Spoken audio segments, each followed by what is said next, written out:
A Catholic bishop in Spain says the country's government is calling pro-lifers, quote, ultra-Catholic or on the extreme right. The archbishop says personal attacks are a last resort for those who know they are going against God. In recent months, Spain's socialist government has issued fines against several pro-life organizations.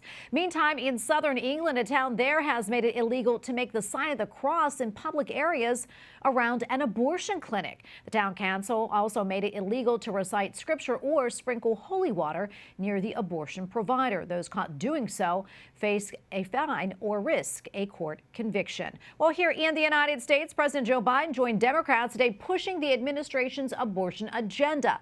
The elections are just 3 weeks from today, and the White House is trying to energize voters. Pro-life groups, however, have a very different message. White House correspondent Owen Jensen reports. Owen? Hi, Tracy, and good evening to you. This afternoon, President Joe Biden met with Democrats to lay out his proposal. The very first bill the president wants Congress to pass next year is one that would restore Roe v. Wade, that is, to codify it. Now, Republicans who defend life stand ready to block him. President Joe Biden headlines a Restore Roe event at the Howard Theater in Washington, D.C., surrounded by supportive Democrats. The court got Roe right nearly 50 years ago, and I believe Congress should codify Roe once and for all. The president has no control over Congress, but he insists lawmakers take up the issue. He wants Roe v. Wade, struck down in June by the Supreme Court, restored through legislation.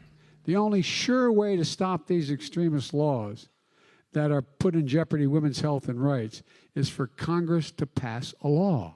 Meanwhile, Vice President Kamala Harris traveled to California for a conversation with Planned Parenthood, the nation's largest abortion provider. There was a movement that was started generations ago that culminated in Roe v. Wade.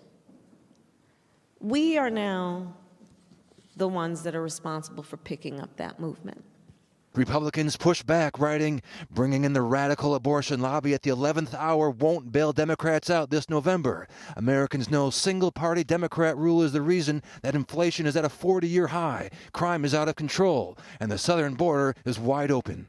And pro-life groups like Live Action offer an alternative, tweeting videos promoting life from women who regretted their abortions. When something is ripped from you, it leaves a hole.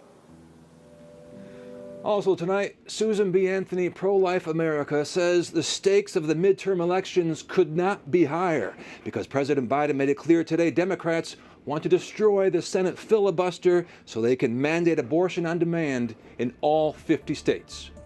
At the White House, Owen Jensen, EWTN News Nightly.